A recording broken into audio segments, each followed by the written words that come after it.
there was maybe persecution, but what was just generally going on with the church? It was spreading. So we begin to understand church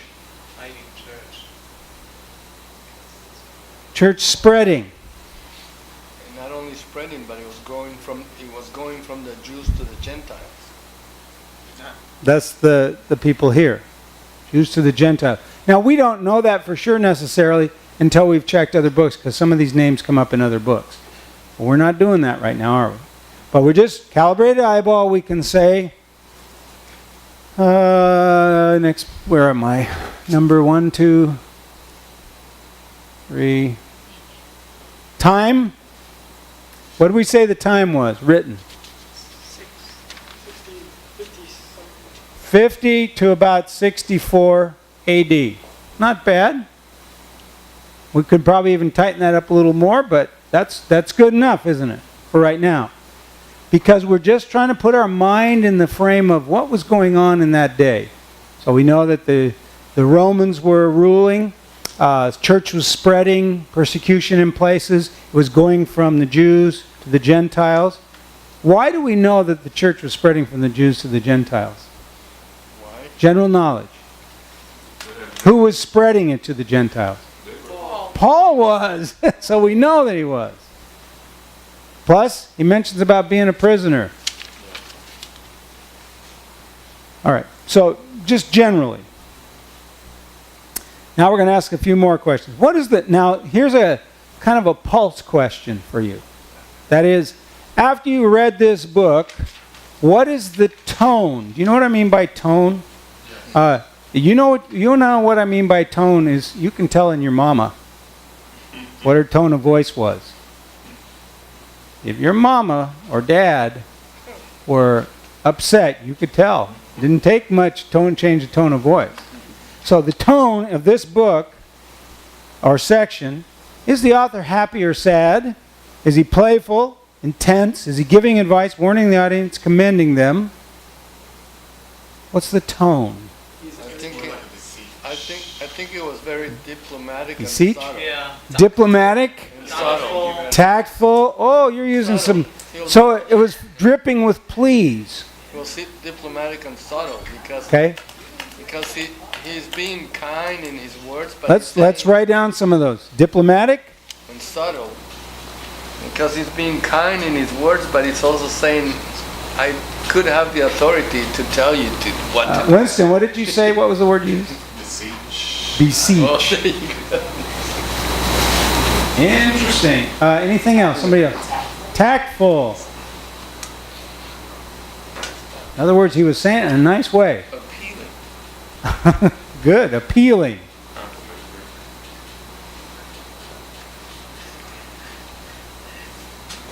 Complimentary. Decisive. There's some decisiveness there. Okay, but you get the idea when you're asking the tone of the book, what's the feel of it? Well, he's asking a big thing, but he's asking in a way that isn't forceful or commanding, which he said he could have done. So there's an approach that Paul's taking here that's very important. And I used to say it like this. If you're asking somebody for $5, that's a different thing than 5,000. Hey, lend me $5. Hey, old buddy, old pal, old friend, I got 5,000 clamolas I need. You understand? Have you noted them? Good. You understand. All right, so that's a feel. That's a pulse question. What are you picking up is the question.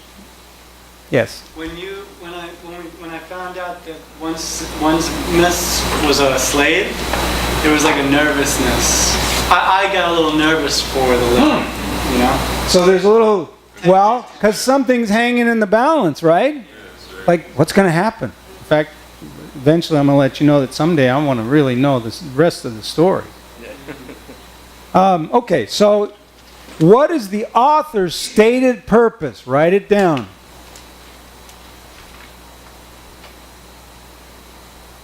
Stated purpose. So what is it? What is it? Appealing. An appeal on behalf of innocence? Yeah. Okay, that's what he's doing, but what is his purpose? To fulfillment to take him back. Get, fill, to receive Onesimus back as a beloved brother. See how that came through when we were talking about the situation? But now we actually have his stated purpose. That's what he wants to accomplish. That's what he wants to do by this letter. Okay, now, in saying that, this is where you're going to take another reading. Does anything stand out in your mind from this book now? Yes. What stands out? And we're just going to talk about it. Go ahead. Just in this first few verses that we're analyzing. Also that Onesimus is a debtor. He owes something, and Paul is even guaranteeing that if he doesn't pay, he'll pay for it. Okay, Onesimus is a debtor to Philemon, and Paul says he'll pay for it. That stands out. What else? Anything else stand out in your mind that's going to... Restitution in restitution. There's restitution language. Paul says that he could command, but he doesn't. Paul says he could command him, but he doesn't. Why? Caitlin, did you have something? No, sorry. It seems as if Onesimus escaped from Philemon. Okay, so it doesn't exactly say that, but in reading a little bit between the lines, it seems as if Onesimus escaped or something from Philemon. Him and Philemon. What word do you use that tells you that? What gives you that feeling? He says, I'm sending him back. It says, I'm sending him back. And when you do a little math, now that's not directly in the text, but you're doing a little math going, seems to be somebody got a fallout here, and now there's a smoothing needed done. So you're starting to read the wind a little bit. Okay, good. Anything else stand out in your mind? Well, he says that he was a slave, so which means he wasn't a free man. He didn't have freedom. Says he was a slave, which means he was a free man. So how did he and Paul meet? Well, that's what he says, but in Christ. how did he meet when he was a slave to somebody else? Probably what he used to be with Philemon. Used to be. See, now that's where a timeline would come in. As we started to look, we'd say, okay, now not only this timeline, but now there's a timeline within the story. So if we were to think about this, now notice we're writing down everything we're observing, that we're thinking through. And when I'm saying general feel here is these are questions to investigate and see if you can get the answers.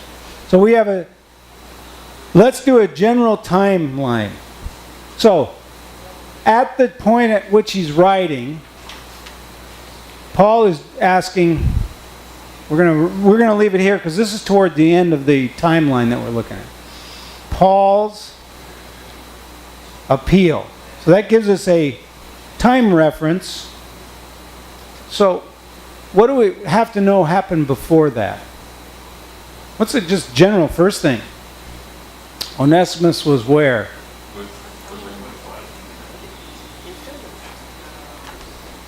With Phil. Then somehow, down closer to here, Onesimus with Paul in prison, or in serving him in prison or whatever, right? Now you got a space. What's happened? What has happened over here? What do you got to assume? He left Phil and he somehow ended up here. How did onesie get to Paul? And so the conclusion we're drawing from reading that is... He was converted. He was? Converted? Well, okay, there was a conversion, yeah. Somewhere in here, right? When he met Paul. So I'm going to write, and converted. So somehow something happened that he left.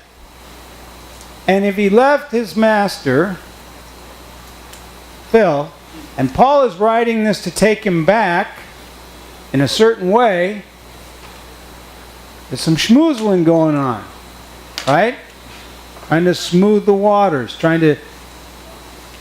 that's kind of getting more of a reading on what happened and sorting out when. So it's mediation too? So Paul is trying to mediate? Is that what it feels like? A mediation, Jesus, sort though, of? he doesn't want to take him back, but Paul is asking for forgiveness. Well, Paul says he wanted to do something, and here's where we're listening a little bit closer. Paul says he wanted to do something, but he didn't do it. He wants to command him what? He wanted to do what? Command him. He could have commanded him. Well, that, but no. He wanted to keep Onesimus. He wanted to keep Onesimus, But he knows that he should. but he chose to do what? Send him back. Send him back. Why? So he would be more profitable to fighting them. But why does he say he didn't want to just hold on to him? So he committed to him in his chains. Okay, that's part of the reason, but why didn't he hold on to him when he wanted to do it? He didn't want to do anything without his consent. He didn't want to do anything without whose consent? Philemon's. So he wanted to allow him to choose. Was Philemon still, in a way, owning Onesimus? Although it was Paul? That seems to be indicated, doesn't it? But anytime we have a question, what should you do with it? Write it down, because remember I said questions are where the gold is. And as you start to get more, you're going to have questions that pop up in your mind. Why did he do this? What? All those why, what questions. Then you can go back in the text and look and see if you can see why. All right, so you get the gist. We did a little pulse reading, and now here we're going, what are the things standing out? Anything, I haven't heard you guys bring this up, but anything stand out about the way Paul goes about asking him? Anything make you curious? Well, he's kind of using Christ as he's sort of identifying with the fact that they're both Christian. Okay, he's identifying that they're both Christians, but most people pick up something. Seems like he's Oh, Paul's saying, wait, his partner. something about they're both prisoners. Everybody's a prisoner. They're both prisoners. But he said something else. He wanted Phil to do it on a voluntary basis. He did. I think he wanted to keep him. You wanted to keep him. You got all that. But isn't there some that makes you really curious? Oh, he's his son? Yeah, verse 19. What does he say? Makes me really curious. It says, I'm writing to you in my own hand, I will repay, not to mention to you that you owe me, even your own selves. Okay, so he says something there. Now, when you're thinking about it, what kind of talk is that? That's right. It's not like a blackmail. It's more like It's not blackmail. but he is putting a heavy weight on his conscience for him to kind of drift or steer him to the decision. You know what we call that these days? A reality check. Yeah, it's almost like a Godfather. It's Almost like, hey, like a mafia guy. It's- So is it possible that, Maybe he bought Philemon slavery. well, I don't want to bring this into the text, but it looked like a lot is weighing on this in the sense of it might be some life is at stake, just the way that he's saying it. well, we're going to get into that. We're going to take a break till 15 after, and then we're going to get into the text. Let me see if I've accomplished something. We did. Did anything stand out at your, right? We did. Anything stand out in your mind? Then the L is give a general description of the chapter or book. This is where you simply give a big picture, very general description of the book as you understand it at this point. So, where would you start to do that? What would you use? The triumph. The triangle. The triangle gives us a general picture, and we might fill in some holes. So, you would write that down. So then we'll use the triangle to get a General picture of what's going on. Remember, there's still more. We're talking about more dynamics and real dynamics going on here. All right, so let's take a break till 15 after, and then we'll bring home the bacon for today. The